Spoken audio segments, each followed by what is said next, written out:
Okay, I think we're at 1:30 now, so maybe we'll make a start and we'll continue to let people in as we go. But welcome everyone to the first of three webinars organised by the CSC SIG. This one on clinical safety in health IT systems. A couple of housekeeping things just before we get going. There's going to be a presentation at the beginning going through some of the questions around this particular area, and then we'll open up to discussion amongst the people on the call. If you've got initial questions during this kind of first presentation by Alistair, if you pop them in the chat, and then we'll try and kind of come back to them. And also, just so you know, as the message just pointed out, this webinar is being recorded by IPEM to be not necessarily circulated widely, but for those who have been unable to get on the call for whatever reasons, like internet issues, etc. So just so you know, that is being recorded. So if you have your videos on, that will be probably included in the recording.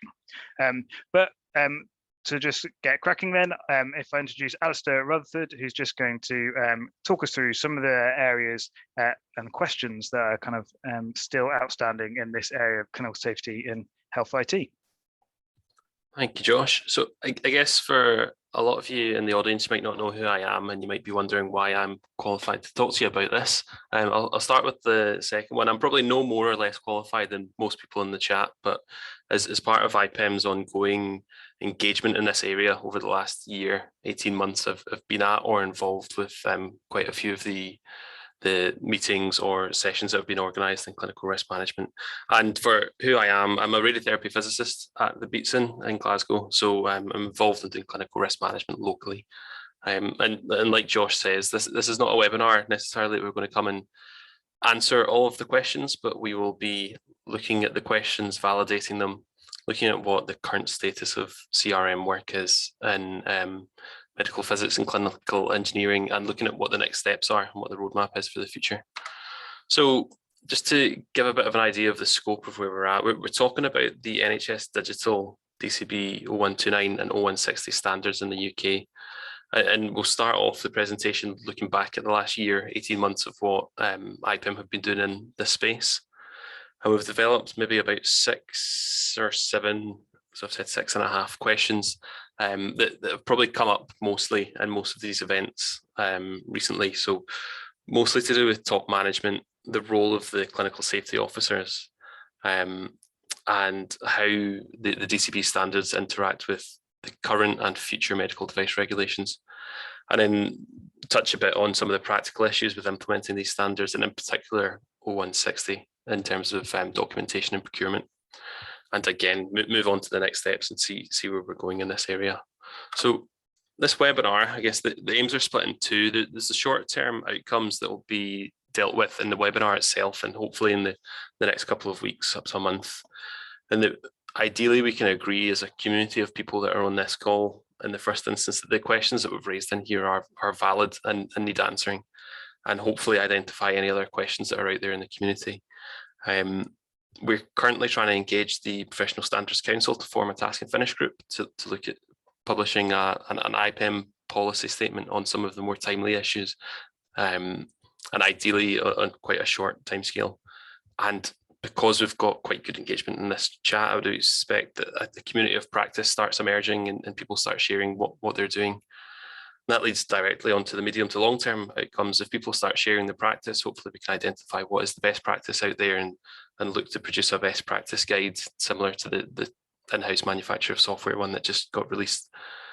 And then, moving on to some more stronger sharing and governance setups that might give us the ability to share some of the more commercially sensitive information. So DCP 0129 safety cases that we've got from suppliers, who will be a bit less likely to want them shared particularly widely. Just as a bit of a memory jog, if you've not looked at the standards in a while, 0129 is the requirements for the manufacture, extra S in that manufacturer, of health IT systems, and 0160 is the other half of that, the deployment and implementation of new or modified health IT systems. Here, they are mandatory standards in England as part of the Health and Social Care Act. They're not mandatory in the devolved nations, but they are seen as best practice. So we're all pretty much in the same boat. So to look back about 18 months over IPEM's role in this area, the first two items in blue were the IPEM branded NHS digital training courses to enable clinical scientists to work in a role that looks like a clinical safety officer. That was followed up in January by a webinar that had a couple of physicists from Glasgow and Vicky Faint, who's a clinical safety officer at Leeds, talking about their practice in working in this space, which was good to get a couple of different perspectives. And then winter and spring of year past, we've had two big debate articles asking some of the more pointed questions in the community. And the second of those big debates got released the same day as the dedicated clinical risk STEF session, which happened just in early March. And then black arrow at the bottom, that's where we are now. So the community of interest you might have seen has just been set up on IPEM's community of interest pages. Ideally, it would be an area where we can start to generate the sharing of data and ask questions of the community. And post STEF, we have an editorial based on some of the questions that came out of that. It's largely going to be sort of a written version of this webinar that goes into the IPEM translation journal. And like we've said, ideally, it leads towards an IPEM policy or position statement to help answer some of these questions that we have going. And then off into the future, it's what we want to do as a community in terms of engaging each other, having regular meetings, catch up, sharing of practice, and how IPEM can potentially facilitate that. And if you've not seen it, there's a picture of the community of interest page, which I'm sure you can all find yourselves. I think one of the plans is sort of immediately after this webinar, Josh is going to set up a post-webinar debrief post on the page that any questions that don't get reached within the hour today, we can go on and have that discussion on there. So, I mean, now we're at the point where we go straight into what are the questions. So, in fact, let me, just before I go into those, these questions really have came out of what are the questions that people have been bringing up again and again when we've had these discussions, and what are the areas where practice seems to differ quite widely depending where you work and who you work for. So with that in mind, I'm going to present the questions as questions. I hope that if you've got any questions on the questions, we can hold them to the discussion point at the end. So if you fill up the chat with additional questions, we'll get to them at the interactive discussion. But from there, management responsibilities is one that's really come up quite a lot. We're talking about what the standards refer to as top management. So that really is meaning who's taking overall control in the organization for that health IT system and who takes overall accountability. So if you can see it there, I don't know if it's too small. The responsibilities of top management are making sure that there's sufficient resources available and assigning competent personnel to be able to deploy and use that health IT system.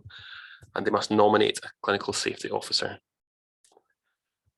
And as part of this, they also must authorize the deployment and take on any residual clinical risk. So what is the real question there that I'm asking is, well, in reality, this is top management, which really sounds like board level executives. And do they have any capacity to deal with resourcing at a local level? And how would they know to appropriately assign personnel? Because if you're in a particularly large organization, that management filters down through hundreds or thousands of staff. And you could look at this in terms of the ionizing radiation regulations, where top management still maintains the responsibility for them, but they can delegate the tasks. But that's not made quite clear in these two standards. And what are those governance structures for accountability? So if you're doing CRM work in your local department, how does that model filter back up through top management? And this is where the half question comes in, because it's halfway between top management and clinical safety officers. So part of the top management responsibilities do state that they must nominate a clinical safety officer. That a might be important. And what does that nomination actually look like? Is someone getting a letter of entitlement like you do as part of IRMR, or is it going to be part of your job description? And what about staff that have been working in the same job description for years and years? Does it mean they have to have an adjustment, or what does that look like in reality? And then because it says I think if you had an HR director, they might say, well, we only need to have one CSO for our board of 10,000 staff. And there's not a chance that that person can even remotely take on any of the risks, or even engage with all those systems, or have the relevant knowledge to be able to do that. So if they have nominated one, can you still act in a CSO role without being nominated? How does that filter back through those governance structures? And it leads us quite nicely onto clinical safety officers. So one of the questions that does seem to come up a lot, and it's because I think of the wording that NHS Digital use in these standards, which is a clinical safety officer must be a suitably qualified and experienced clinician. And I'm sure as most people on the chat read clinician, they think doctor or nurse for traditional roles. So they do clarify it in the opening statements. And I think this was a later edition. I don't think it was in the very early editions where they state that clinician and clinical basically mean healthcare organizations and the personnel within them. So that could be anyone that's using a health IT system counts as a clinician in this context. The extension of this is that the clinical safety officer must hold a current registration with an appropriate professional body, but they don't state what that looks like. They also say knowledgeable in risk management and its application to clinical domains. They don't say what appropriate training is. Leave this here to keep talking. And there's some funky music going on. That was like, it's making my talk a bit more exciting. Thank you. And the last part is just making sure the processes are followed. So strictly, the real questions here are, what does registration look like for a CSO? So I think general consensus in the community has come out that clinical scientists, because of the training which involves risk management things, particularly if they've done one of the additional training courses, and because of the clinical context, the consensus is probably that they can act as CSOs. Now, the extension on that then goes to what about technologists if they're members of the RCT voluntary register? And even in the wording, if you read it, it's a current registration with appropriate professional body relevant to their training and experience. So you could be a chartered scientist through IPEM or the Institute of Physics, for example. And does that count as being suitably qualified? And I think that is still an outstanding question. Yes, so registration for CSOs isn't the only requirement as well, and it's being knowledgeable in risk management relevant to those clinical domains. So what does that suitable training look like? So there's the NHS digital courses, there's also third-party courses that you can sign up for. But if you've had 5 or 10 staff go through that in an organisation, it looks like to save some money, you start doing in-house training. But what is appropriate in-house training? Is there need to be an accreditation for that? So that still remains, I guess, an outstanding question for CSOs. One that's always in our mind at the moment is the medical device regulations and how the standards interact with those medical device registrations. I think in general, 0129 and the medical device regs have quite a lot of overlap. And if you're following the regulations for that, your 0129 is basically covered in large parts. But 0160 is pretty much a new process for most of us, if not all of us, and taking that risk handover process is something quite new. I think in terms of where they physically fit into each other, NHS Digital have produced this decision-making tool, which is actually quite good. And it does walk you through where the standards and the medical device regs apply in different circumstances. So there's some outstanding questions on that, but I think NHS Digital have made some headway in answering them. I think the other part of medical device regulations that we'll all be aware of is that we're currently in a state of flux with the EU MDR being produced, but the UK not adopting them. I think Adam Chalkley's on the call. He pointed this out very neatly in discussions about this, that the release notes on version 4.2 did state that the newest DCB standards look like they align, or they've aimed to align with the European Commission published MDR, which I guess insinuates that NHS Digital is expecting that the new UK medical device regs will be very similar to the EU ones. So there shouldn't be too much scope for manoeuvring here.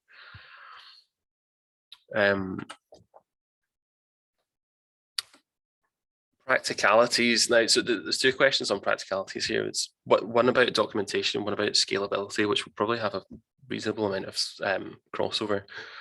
I think one thing that's been quite evident following the training course is that everyone goes back to the department full of energy and wanting to get stuck into clinical risk work, and then they get hit with producing large hazard logs and clinical safety cases and a lot of quite difficult documentation. So they do seem to be a significant barrier to getting this work done. I guess the questions here are there good systems and templates out there? So this leads back to what is current practice and what is good practice. And are there any examples of good clinical safety cases? Has anyone produced a really neat one that could be used as a template or as an example of sort of a gold standard? I think that there are NHS digital templates out there. I think from feedback that I've heard is that they need a bit of manoeuvring to work for your own local centre, but they do exist. And I think in documentation in general, this isn't unique to clinical risk. I think this is an issue elsewhere. Documentation, particularly in this area, it does need a lot of links to other documents. If you've got commissioning reports, if you've got your safety case that links back to the safety incident management log, all of these require permanent linkages. And how do you update that across versions? And I think even just the storage, the basic elements of storing data, do you use a document management system? If you already use a quality management system, that might have an associated document. How do you use that? And I think that tends to be answerable at the local scale. You might be able to have a really good system, but then you start using something more complex and needing a multidisciplinary team. And then how do you get other departments to engage with your hazard log if it's on some system they've never used? Or there's some questions there about what good looks like. And one just to bear in mind, probably not a showstopper, but if you're accredited already as part of a quality management system, for example, you might have existing requirements on like documentation formatting and numbering and these things to take into account that these don't exist in isolation. And a relatively shameless plug, there's another CSC SIG webinar coming up in June that is going to look at free and commercial software tools. Now, the agenda for this hasn't been arranged, but it might be that one part of this looks at documentation. So if you've got a really good case study of you doing elite documentation generation, that could be one to get in touch with the SIG for. And then on scalability, I think everyone's well aware if you've got a very big, expensive, wide-ranging project, it's very easy to get board level executives involved, or at least some more upper management, and they'll put resources your way and they'll engage. But I think we all know that the smaller scale systems can have arguably much higher risk, particularly if it's a complex interface between multiple systems, and at that point you're working with your local resources again and not getting much engagement. So how is it that you can ensure that those appropriate resources are built in for projects of all scales, and it's across the life cycle as well? And the final question here is one that will be interesting to hear people's take on this. So DCB 0160 says that as part of your procurement, you must be ensuring that the manufacturer and the health IT system complies with 0129, and that means that they need to give you their clinical safety case report. So I guess the question out to all of you is, has anyone had these from the suppliers? Are suppliers supplying them? And the point here is that this will probably be more obvious for UK-based suppliers. They should be more aware of this, but we often deal with huge international companies where we're quite a small market, and it's producing something that looks like a clinical safety case report, something that's worth their while. Are they just going to fire other documentation at you? And even aside from 160, are we getting sufficient detail at the moment of that outstanding risk from the suppliers? That this is what the gap that 0160 is supposed to be filling in between development and deployment. So that's the questions. I think the role that all of you attending here and people that aren't attending could have is that this clinical risk management stuff, it's not a scientific computing thing. It fits in with radiotherapy, nuclear medicine, clinical engineering. So I think it's starting to grow arms and legs, and it's moving beyond the scope of the scientific computing SIG. So I think the home for this is going to be the community of interest, and we hope that you start engaging on there. And part of the short-term goals that I mentioned is that we're trying to engage the PSC to start up a task and finish group to look at this policy statement. And I think this is where the right people out there getting involved at the right time could really provide some power behind that statement. So I think, Josh, that's it from me, and I'll hand over to you, Giuseppe. Okie dokie. I'm just share that. So the next part of the rest of the webinar then is effectively going to be feeding on from what Alistair's been talking about, but getting everyone on the call to be able to share their experience. We want to know what your views are on each of these questions, and we're not expecting any of the answers on this call to be the perfect solution. So I'd really encourage you to share your local experience, particularly if it's very different from other people, because actually that's where we see most of the value on this webinar, is to be able to learn from each other, see where the variation in practice is, and kind of see where we need to kind of get more clarity on as well. And at the end, we'll add an extra question, which is effectively are there any other questions that we need to have answered, either by the TNF or NHS Digital or wider? And I think that'll be a really useful opportunity to be able to try and collect some of those questions. But I'm not going to speak very much. I'm just going to try and kind of get everyone to contribute. I think because there are quite a few of us on the call, I think if you would like to say something, maybe if you put your hand up, which you can do via reactions. So on Zoom, you can go down to the reactions tab and just click that and then say raise hand. And then hopefully I should be able to see that you've raised your hand, and then we'll get you to unmute yourself and you can kind of speak an answer to the question. I can see there's some chat in the chat as well, so we'll try and link that in as we go. But we'll start with the first question, which was looking at the management responsibility. So in terms of the top management in your organizations, how does that work in practice for you in terms of CSOs and clinical risk management? Does anyone want to get us started with what it looks like for you?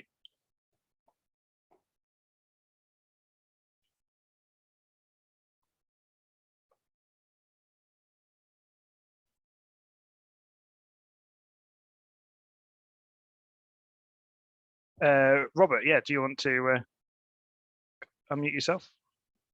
Hi, thanks, Josh. That was a good talk, Alistair. Appreciate that. It's interesting that this top management thing and the delegation thing, apparently in my trust, we do have a CSO, but I couldn't tell you who they are. And I'm the lead for various computer systems, so I kind of feel I should know who they are. Do we have any feel for how well this is sort of being cascaded through departments? I mean, it kind of feels like my trust has ticked the box, but I'm not really feeling the reality of it. Yeah, I think there seems to be a huge variation in that, Robert, doesn't there, in terms of some centres, they know who their CSO is, and there seems to be a link between top management and lower down, and in others there doesn't. Ian, do you want to come in on that? Yeah, so from our point of view, I do know who the clinical safety officer is as nominated by our top management. That would be the Deputy Chief Medical Officer, who I think is also the Caldecott Guardian.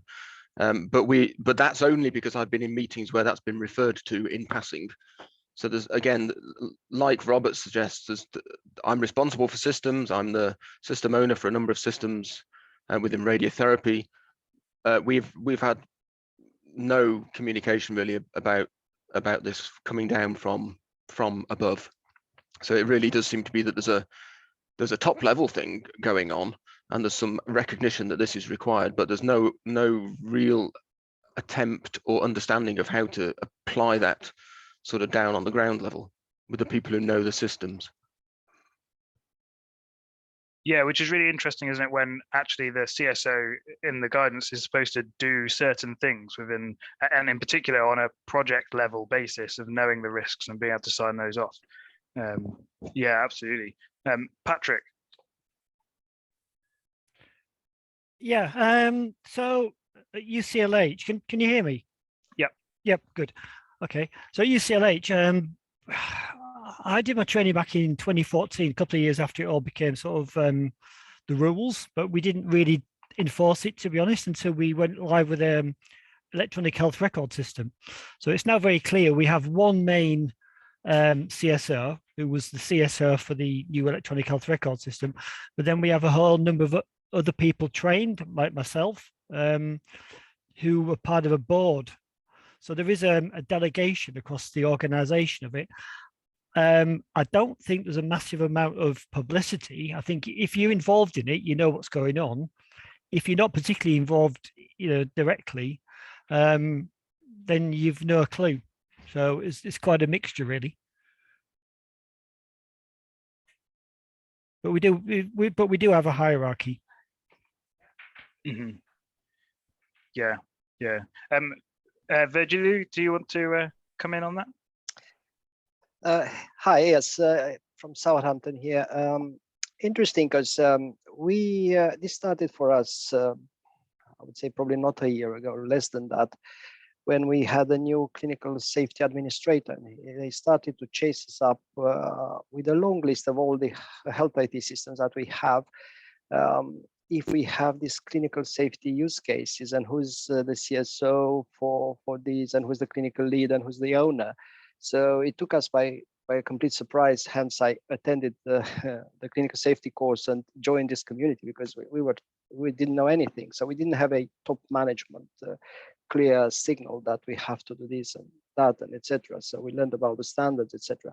And they are still chasing up. In our turn, we contacted the manufacturers. We are working here in radiotherapy, and they somehow said, well, we don't know about this. We need to sit and think and come back to you with all of these things. So we are a bit now in this gray area, and in a bit in a fog with exactly what to do. On top of that, we are developing in-house software quite a bit now.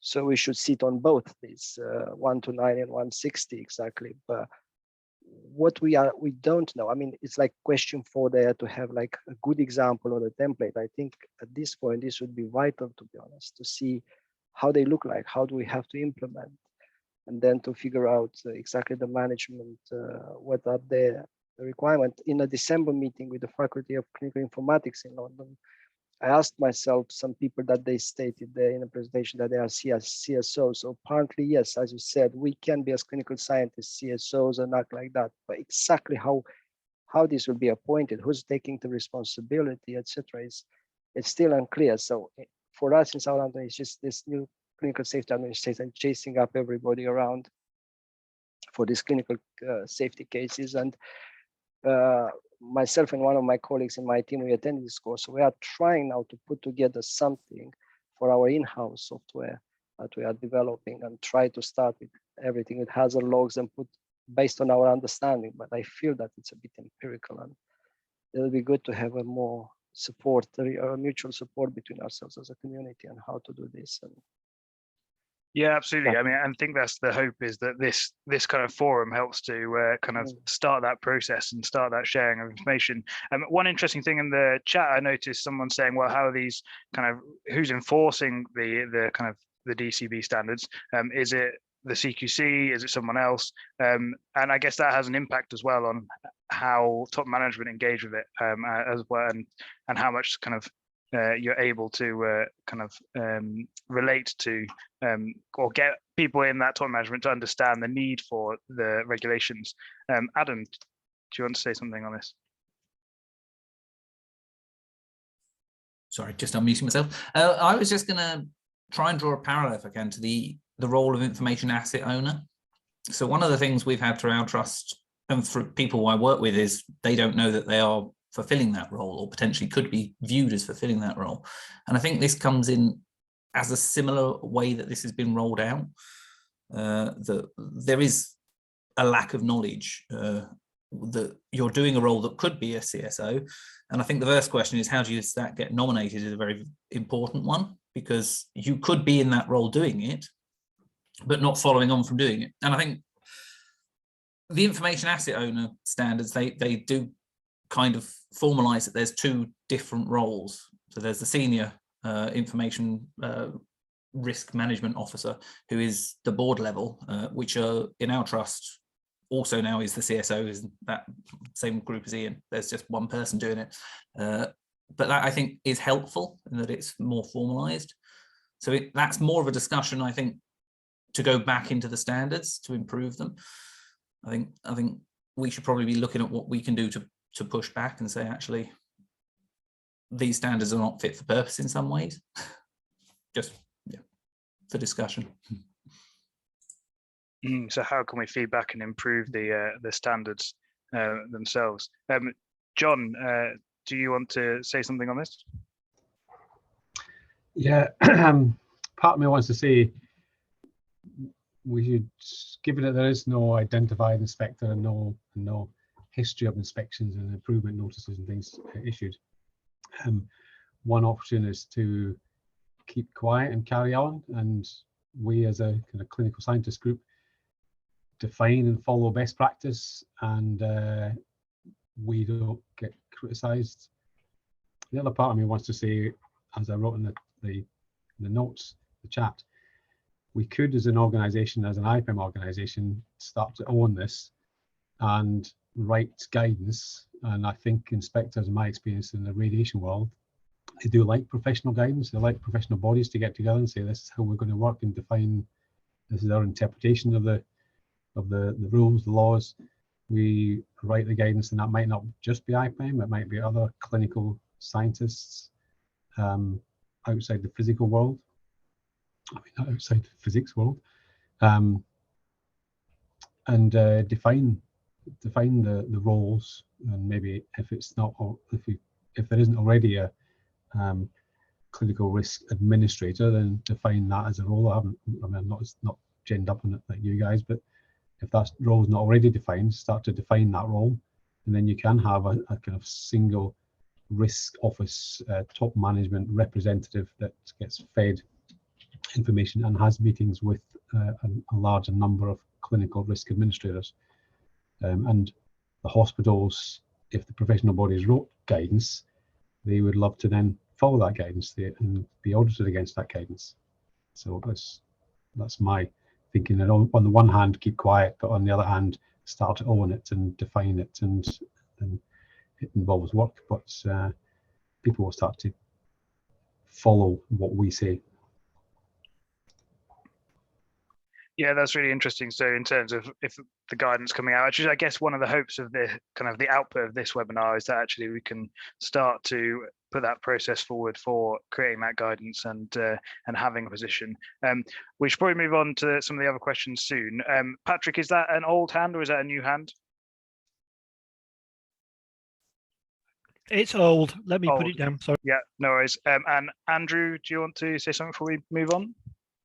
Hi all. Yeah, just briefly, this has come up a few times, and I suspect there'll be other areas as well where we identify gaps in our community. And as John was suggesting, it's quite nice for us to try and develop our own guidance and standards around the application of, let's say, generic standards like 0129 and 0160.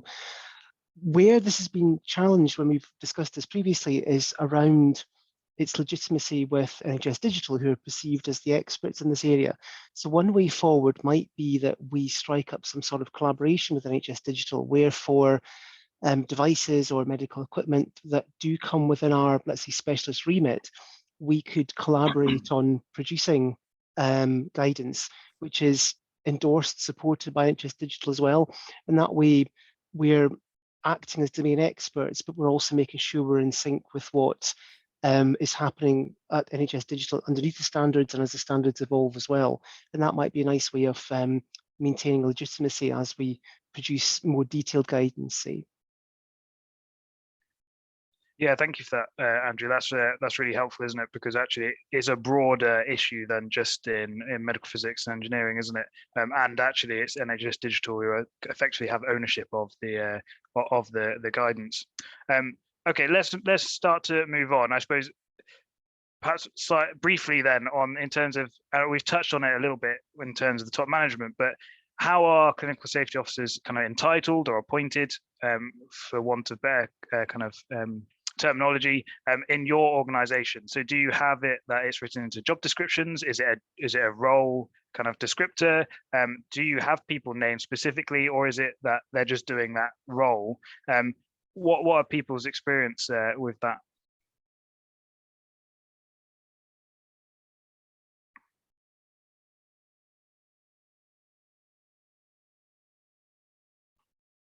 Robert, yeah. I think I probably am doing the clinical safety officer role within radiotherapy where I work, but I haven't had the formal risk assessment training beyond the sort of master's degree in clinical scientist training. So I've certainly not been appointed at it. I think, like other people, that clinical scientists should be, particularly those in the bioinformatics and also other things. But it's a really difficult question I would find to answer this one, because as I mentioned earlier, I don't know who our CSO is or how they got the job. And I do think we should have multiple ones, because these hospital systems are so diverse, particularly in medical physics, where we have things like oncology information systems, which our IT department tend not to know. They tend to think of it just as like PACS or RIS or something like that, one of these patient information systems, but it's so much more than that. It's directly a medical device in itself. So I do think we need to have local CSOs with that very specific subject knowledge. I mean, you know, things like AI for auto contouring, something we're doing a lot of. I don't think IT knows about that. And other things like secondary monitor unit calculations, trying to explain that to IT, or someone who works in A&E, for example. We're just too subject specific, and I think that's probably true in other places like chemotherapy, pharmacy, no doubt. Chemical pathology have all sorts of complex systems there. So I really feel we do need to have multiple CSOs, not with trust-wide specifically responsibility, but departmental, whether that's more clinical safety administrators within the CSO or what, I don't know. But it really feels like there's no involvement in the radiotherapy side or medical physics side, even as far as I can see in my department. I don't know if other people feel that's similar. Does anyone want to agree or disagree there, Patrick? I think one of Robert's points was that there's got to be multiple across the organisation. I think any decent sized organisation, that has to be the case, because otherwise you wouldn't do anything else, and you probably wouldn't even get a chance to sleep, because it's quite an involved process and it does take a lot of work to do. So definitely got to be multiple people. I've got a question back, really, is that we're sort of interpreting the rules to say we think clinical scientists should be able to do this, and I think I agree with it generally. But have we ever asked NHS Digital? Has anybody ever gone to them and said, do you think this is right? Andrew Riley, you might be the best to answer that question. Yes, so we have, and yes, they said it's okay. I think it's good. more a case of clinical scientists could be clinical safety officers, as opposed to by default a clinical scientist is or must be. But yes, there's no barrier to a clinical scientist being a clinical safety officer. We did check that with them at, I went to one of those the clinical safety community of interest meetings, and I asked it specifically there, and they confirmed yes, there was no problem with that. Oh, good. That's good to know, at least. Definitely. And it's come up in some of the courses as well, where some of the attendees have asked NHS Digital on the course, and they've also confirmed that there as well. Yeah, brilliant. Okay. I mean, I sort of fell into it by accident, because somebody came to me one day and said, do you want to do an ISB 129 160 course? And I went, yeah, but what is it? So I said, yes, I did it. This was an external course. This is way before NHSD even thought about doing it. But even at the time when I was doing that, which is 2014, I could see its applicability to medical devices, more medical device IT systems at least. So I think it's a good practice to follow. But I think the confusion is over the 129, 160, sorry, 129 and medical device regulation crossover.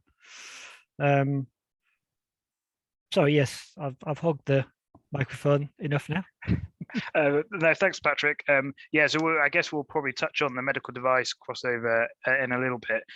Alistair, do you want to come in as well? I was going to say, I think NHS Digital's intention is that this is covered by default if top management are doing what they're saying or what they're supposed to be doing, and that they have to assign competent personnel from the specialist areas that are involved in deploying and subsequently using. So I guess that's the local knowledge and interpretation that Robert was touching on. But I do think there's a role for those people to also act as CSOs, because it's the application of risk in those difficult areas that is the bit that makes the system safe, isn't it? So I guess if we go to NHS Digital with this, like Andrew said, he has, it's not that it's by default, it's the fact that yes, it's someone with specialist knowledge. Yeah, there seems to be general consensus that actually for this to be worked out practically and for it to actually achieve what it's meant to achieve of safe implementation and analysis of the risk, that someone needs to know enough about the risks. John, do you want to come in on that? Yeah, I just had a quick read through the 129 document, and that talks about a clinical risk officer that has to be appointed for a deployment, and then there has to be somebody appointed for each release. So that suggests to me that any organisation can have multiple clinical risk officers. And that doesn't sound to me as though there's a question about that. They can appoint lots of them from that reading of that document. So that makes it easier, presumably. Robert, do you want to? Just kind of the point I was thinking about trying to make there was that the administrative part of the clinical risk officer is like feeding into the trust, and there could be quite a lot of admin, whereas the real work is in making sure things are done safely and properly. And maybe the clinical risk officer, there could be a clinical risk officer who sits on the risk committee, and lots of clinical risk officers that go and do all the work and then feed into that committee on occasion. So maybe that will make the job easier being a clinical risk officer. Yeah, Robert? I mean, from what John's saying there, it sounds like the sort of parallels are with the data protection and information governance people, where you tend to have one of these officers appointed and then they got administrators doing the sort of routine work. But one thing with this is, it sounds like this needs to be integrated into almost the procurement process, really, that there needs to be a CSO sign-off prior to purchasing software. And I think that, I haven't read these documents, whether it says to do that or not, but at the moment, I would have no way, I think, of buying a new system and getting clinical safety officer approval. I wouldn't know how to do that. And it's just not in our processes anywhere, because I've bought new software recently where we would, ideally have gone through clinical safety officer stuff. I've done risk assessments on it and things, so it's kind of the thing we should be doing that with. But also, what's the pathway for, if we're doing in-house stuff, there's no formal route to contact these people or anything. So it's probably just restating what we've said before, that there's work to be done on these things. But yeah, that's just my thoughts. Yeah, thanks, Robert. We'll push on through the kind of the rest of the questions, and there's some really good questions coming up in the chat, which we'll either try to answer as we go through, or perhaps more likely I'll also add onto the COI afterwards if we don't get to have time to cover them all today. But to move on then to the next kind of one we prepped was about who, and we've perhaps talked about this a little bit already, so we perhaps don't need to talk too much, but in terms of who can act as a CSO, we've already established that clinical scientists can. Does that extend as far as technologists on the RCT register? And what is a necessary amount of experience for risk management who can do it? What's suitable training? What are people's views on those things?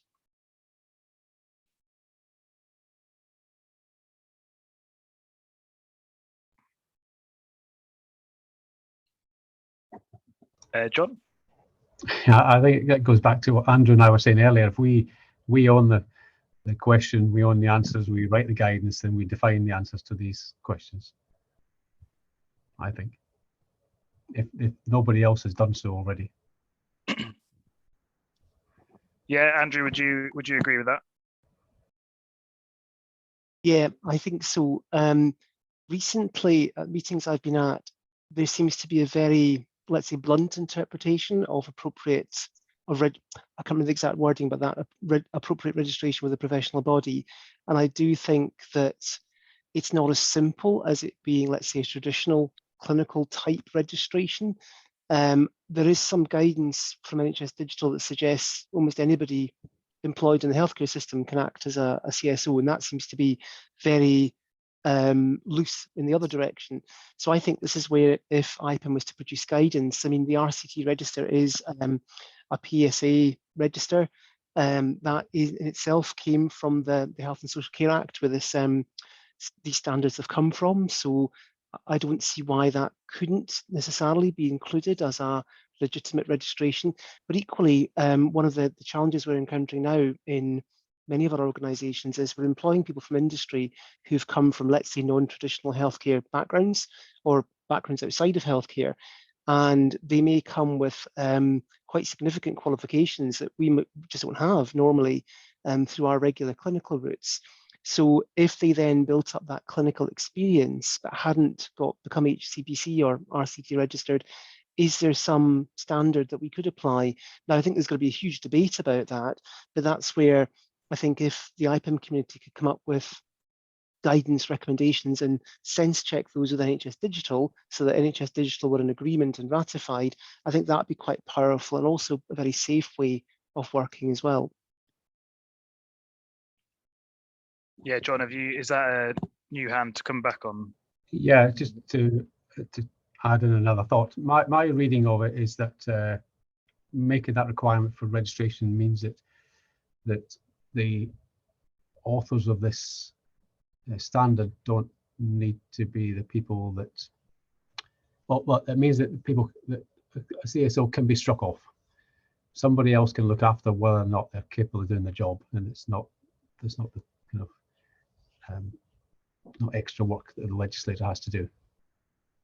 So the requirement for registration is so that somebody who knows what those individuals do can make a judgment of whether they're suitable to continue in that role. Alistair? I think just super quickly to add on to John's point there is that some of the discussion at sessions we've been at, people have understood that the registration requirement is almost that it gives CSOs something that they have to lose. So something that's on the line. Never mind the fact that there's patient safety at the end. It does seem that this it means that got something to lose. So I agree with John. I think it takes the burden off of NHS Digital there, doesn't it? Mm-hmm. Yeah. Okay. Let's move on, because it seems that there are a position statement on this is probably going to be very helpful in collaboration with NHS Digital. So I'm not sure we're going to gain too much more by going around. So in terms of then the interaction with the medical device regulations, Patrick, you mentioned something on this earlier on. In your organisation, practically, how do you kind of link 129 and 160 with what you do for medical devices?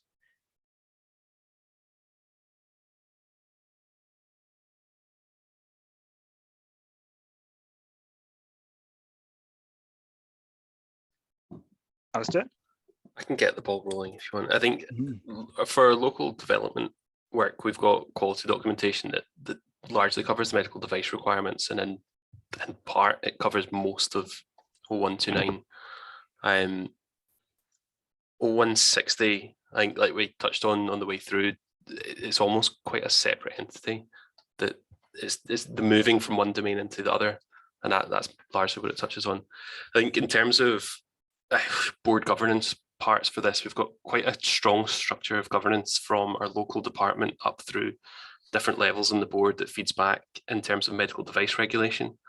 Now, I did ask it that recently, whether that includes kind of clinical risk and the DCB standards.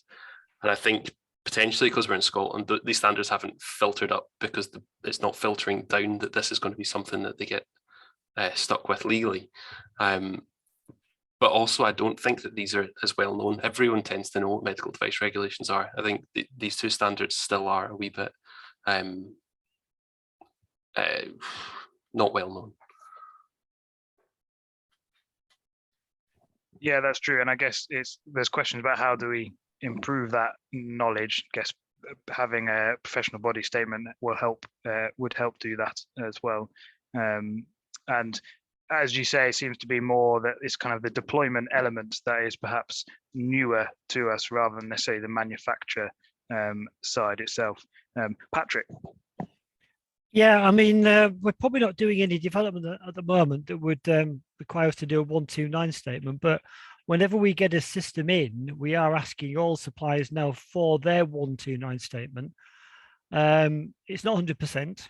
Some of the big ones do give it, surprisingly. And some of the ones you think should have it don't. So it's quite a mixed picture, really. Yeah, so I guess that links on to our last question actually, which is, do people ask for the 129 safety case from manufacturers when they're procuring software, or do we tend to not? And do the manufacturers supply it when we ask? Is that what is? We may as well do that question now. What is people's expectations and experiences with that?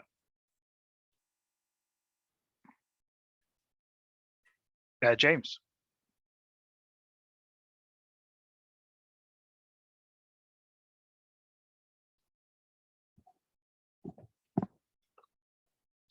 James, do you want to say something? Sorry, I was on mute, wasn't I? Sorry. I don't work in clinical informatics or scientific computing. I mostly head up a physiology group, so we do quite a lot of electrophysiology and different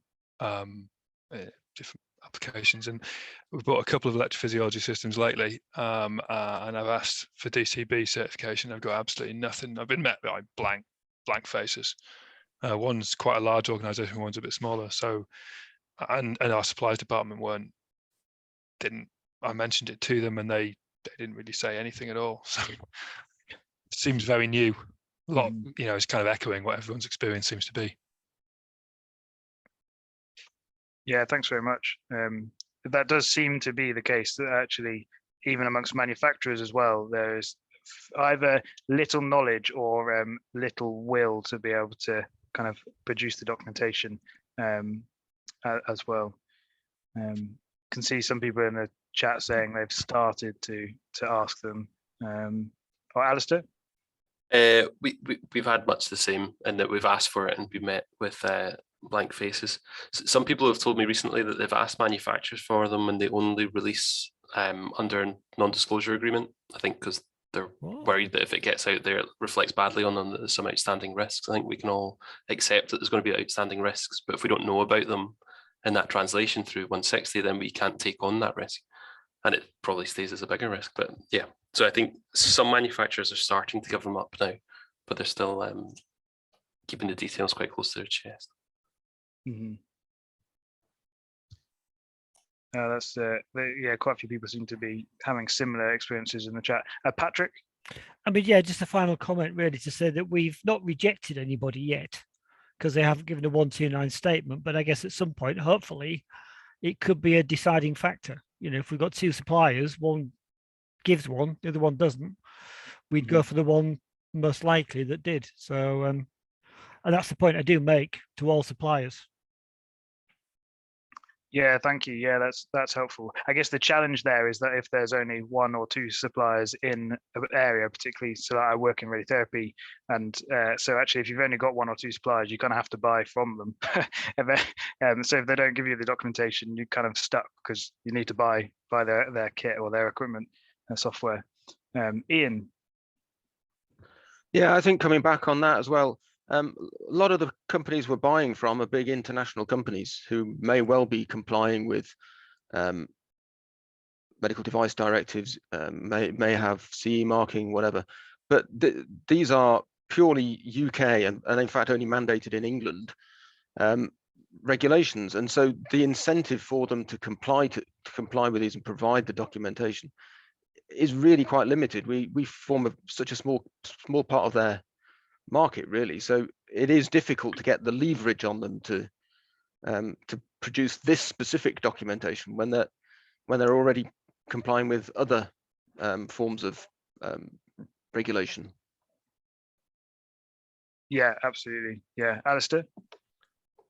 I totally agree with that point. I think part of our role there would be to squeeze out of them what they already have as well, because if they're compliant with a lot of standards, a lot of this documentation will already exist, but it's just under a slightly different name or in a different form. And I think it's our role and to try and get that out of them as best we can as well. Mm-hmm. We'll take one more on that question, Andrew. Yeah, I wouldn't underestimate our weight, though, even though we might be a small part of the market, because if we think about France and how they've managed to get everything converted into French and so on because of their local requirements, I think the local markets do have weight, and there may be opportunity. I mean, we wouldn't expect this all the time, but in a transition period for members of our UK community to actually help the manufacturers frame or prepare their documentation, particularly if they already have it, just in a different format. And that might be some interesting projects for, HSST trainees, perhaps, or something like that, that would help get over the hump, particularly if you look at some of the big systems where there are only 2 or 3 manufacturers that we all use. It might be there are some quick wins there that are still a good piece of work, but it could well be achievable and actually help build that ongoing relationship with the manufacturers too. Yeah, thanks very much, Andrew. Okay, let's move on then to some practicalities. We've only got 5 or so minutes left. So in terms of documentation, what do people use to manage their documentation? Do they use existing systems? Any kind of top tips on how they're able to do it? And where do you think is the best place for sharing some of these good examples? Is it the COI that's just been created or elsewhere? Does anyone want to share some of their experiences on that?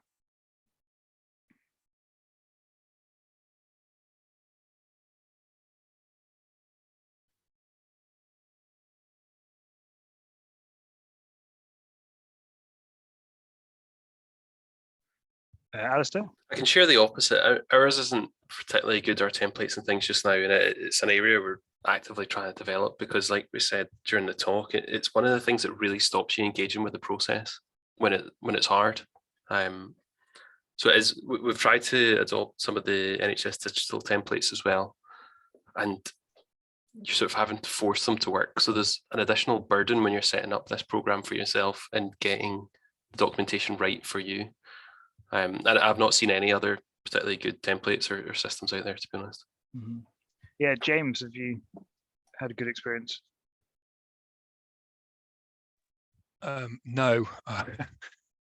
We do some medical device development, and then in a previous role, I did a bit of medical device development in our mostly for in-house stuff inside our trust, and we've largely kind of ripped off the documentation that we had for the risk management for medical devices. As I said, there's a bit of an overlap among MDR and DCB 129, and I suppose 160 to some extent if you're the manufacturer and the organization to put it into practice. But the real thing that ties you in knots, or ties me in knots anyway, is the many-to-one and one-to-many relationships between a lot of these risks, and trying to find a control measure that it might control all sorts of risks, but I just find myself going round and round and round in circles, and I can waste hours. Well, I suppose it feels like I'm wasting hours trying to sort it all out. And then there's the inconsistency between some of the risk management tools advocated and recommended by ISO 14971 for medical device risk management, which has sort of been perhaps overly simplified for DCB risk management, and then there's a bit of a clash. They don't seem to agree with one another, and our documentation, it's basically, well, the documentation I've been responsible for, and most of what we put together is Word documentation. We host it on our quality management system, and it could be much better. It's really, we're really short of good examples. I think the one-to-many problem is horrible. Yeah, thanks very much for sharing that, James. Yeah, it's a difficult challenge, isn't it, in terms of being able to the complexity of it and capture all the information. Yeah, Kahili, have you got something to add on that? Hi, yes. I mean, I work with Patrick at UCH, and I think a lot of the times, or what we've seen so far, is that a lot of the documentation or the work that is required that can be shared and minimized, especially if the looking at the outcome of the document and working with certain departments that have shared workflows. For example, people mentioned about radiotherapy, nuclear medicine, and medical physics. And I'm sure there's a lot of other departments. A lot of their systems usually have one determined outcome, and most of the time they have shared and commonality in their workflows. One of the questions I wanted to ask I mean, I know there's this CSO and the work around it, like Patrick described it. It's one hell of a big job, and I wonder whether these documents can be shared between organizations. I know probably there's a question right at the bottom about what the organization sharing. I believe this is important that documentation is shared between trusts, because otherwise a lot of us will be repeating the same work, and there'll be a lot of time and expertise saved there.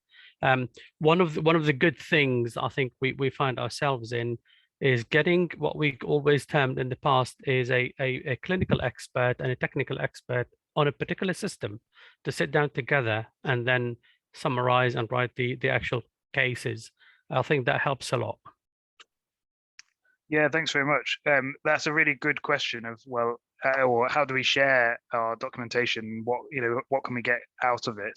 And also certainly the training for NHS Digital has a real emphasis, doesn't it, on kind of MDT approach to identifying risks and trying to work through that. Thanks very much. I'll probably not necessarily kind of get people to answer that question now just because of time. But if we move on in terms of scalability, I think we've discussed a little bit. I'll add it into one of the questions on the COI, but rather than overrun lots, we'll perhaps skip that one for now, and then just finish with. We've had quite a few questions in the chat anyway, but are there any other questions that we won't necessarily answer now, but we can kind of collect together that you think we need to answer in a position statement or otherwise, or just discuss as a community that we've missed from the questions that we've covered today?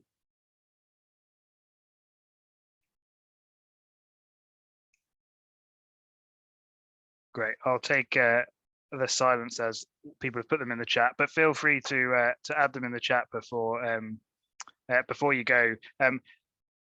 We'll probably finish there. We'll just a reminder about the community of interest. So we've talked a lot today about sharing kind of practices and asking questions of each other. Let's start doing that on this new COI, because actually we've got a lot to be able to teach each other and to learn from others' experience and kind of see that actually we all have very similar challenges to overcome.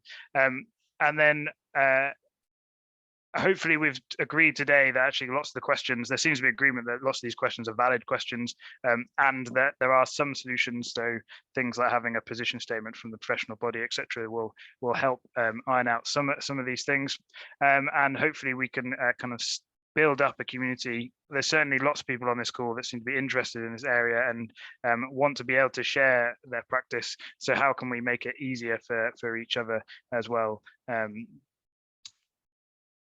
Thanks very much for attending. Just to advertise a couple of things that are upcoming. So there are 2 more webinars from the CSC SIG. The next one is in a month's time, again on a Monday lunchtime, where we'll talk about the experiences of a national cyber attack on the Irish public radiotherapy centres, which will be really fascinating to hear from a clinician and a medical physicist on that. There's also another clinical risk management course coming up in June. So if you haven't had a chance to be able to go to one of those today or up to this point, then that is available, again, run for IPEM members there. And then there's the 3rd webinar, which is on some case studies on some free and commercial software and where they've been useful, and we're still creating the agenda for that. So if you have any ideas on what you'd like to kind of for us to cover, then do get in touch. And then finally, there's the CSC Computing Symposium, which is an in-person event this year. in September. Abstracts submissions are now open for that. So if you have done any great work in clinical scientific computing, we would love to submit an abstract for that. That could be really anything to do with computing, scientific computing across the medical physics, clinical engineering ranges, which is really broad, which is one of the kind of fascinating kind of aspects of this specialism. So we'd love you to get involved. But thanks very much for coming, and I hope you have a good rest of the day. Thank you.